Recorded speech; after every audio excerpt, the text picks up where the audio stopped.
તો સુરતમાં પોસ્ટ વિભાગમાં નોકરી અપાવવાની લાલચ આપી લાખોની છેતરપિંડી કરનાર બે ઠગબાજ ઝડપાયા। ગુજરાતભરના નોકરી વાંછુક સાથે પોસ્ટ વિભાગમાં નોકરી આપવાના બહાને લાખોની છેતરપિંડી કરવા બદલ બે ઠગની પોલીસે ધરપકડ કરી છે।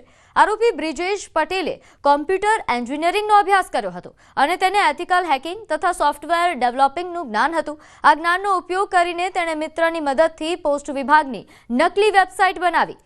આ નકલી પોર્ટલ બનાવીને તેના પર નકલી પરીક્ષાઓ યોજી ખોટા કોલ લેટર પણ ઇસ્યુ કર્યા હતા।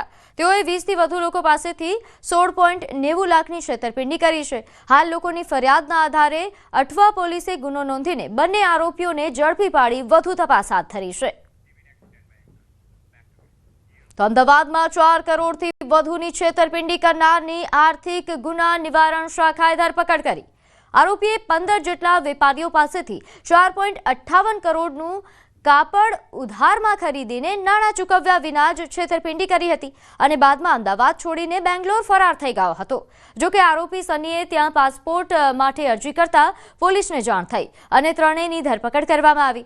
હાલમાં આરોપીઓ 6 દિવસના પોલીસ રિમાન્ડ પર છે અને પોલીસ તેમની બેંગ્લોરમાં પ્રવૃત્તિઓ, વિદેશ ભાગી જવાની યોજના અને છેતરપિંડીના નાણાંની લેવડ દેવડ અંગે વધુ તપાસ કરી રહી છે।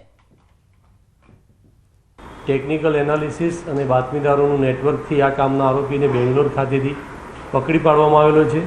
આ કામમાં આરોપીમાં અજય સુખિયાણી અને તેનો ભાઈ સની સુખિયાણી છે અને તેના પિતા મહેશભાઈ સુખિયાણી નાઓએ આ ગુનો આચરેલો છે અને તેઓની ધરપકડ કરી અને દિન 6ના રિમાન્ડ મેળવવામાં આવેલા છે।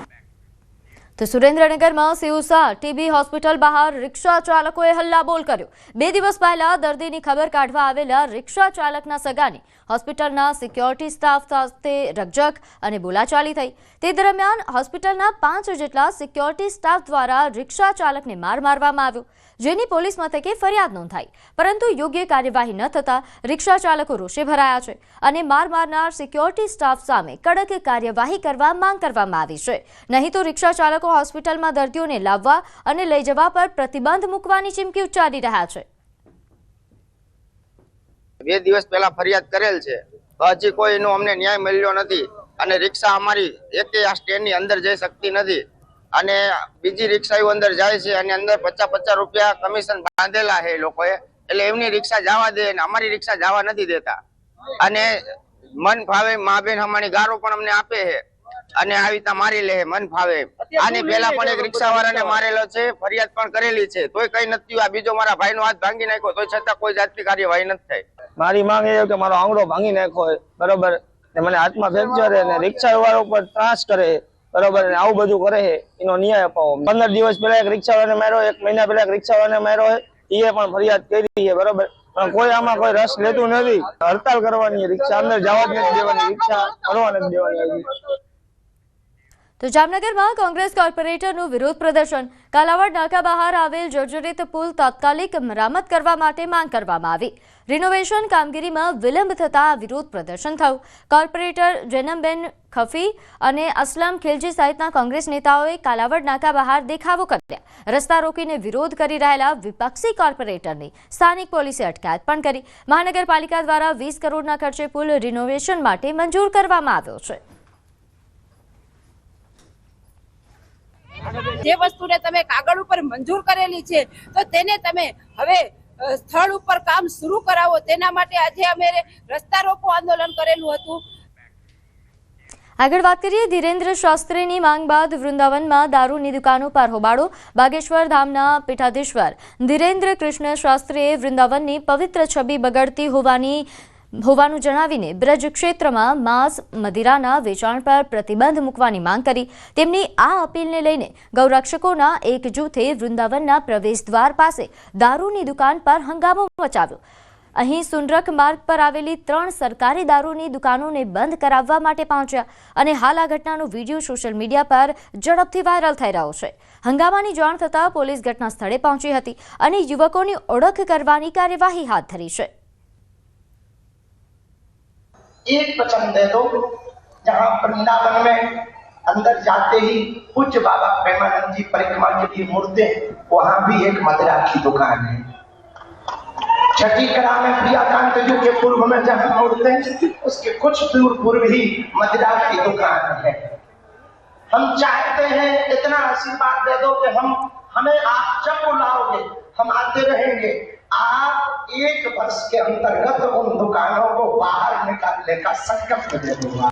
महाराज जी, ये वो रास्ता है जहाँ से सुबह प्रेमानंद महाराज जी निकलते हैं, और जो अभी धीरेन्द्र शास्त्री महाराज जी ने कहा था कि भाई जो उनके रास्ते के बीच में जो ठेका पड़ता है वो ये रहा, जो सामने ठेका देखो शराब भी, एक बार जूम करके दिखाओ, ये देखो, ये शर्म की बात है, ब्रजवासियों के लिए शर्म की बात है, मथुरा वासियों के लिए शर्म की बात है कि इस पावन भूमि पर, इस पावन धरती पे जब साक्षात भगवान श्री कृष्ण ने जन्म लिया, वहां पे दारू बिक रही है, मांस बिक रहा है। सिर्फ नशा मुक्त वृंदावन, नशा मुक्त ब्रजवास कहने से नहीं होगा, करना पड़ेगा।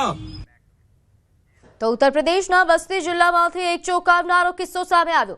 પિરેલા ગામમાં લગ્ન પ્રસંગમાં હાઈ વોલ્ટેજ હંગામો થયો। બીજા લગ્ન કરી રહેલા યુવાનની પહેલી પત્નીએ મંડપમાં આવીને હોબાળો કર્યો।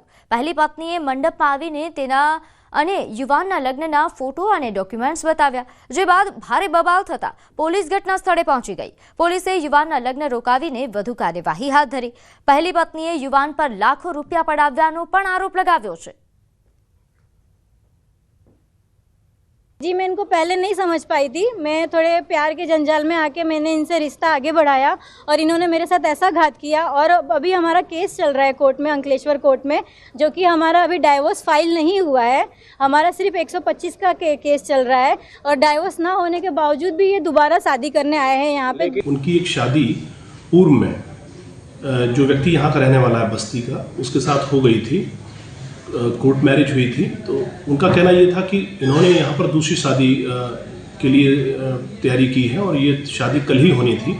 इस संबंध में उनके द्वारा जो एप्लीकेशन प्राप्त हुई, उसके संबंध में परिवारीजनों से वार्ता की गई और परिवारीजनों से वार्ता के क्रम में उनके द्वारा स्वयं ये निर्णय लिया गया कि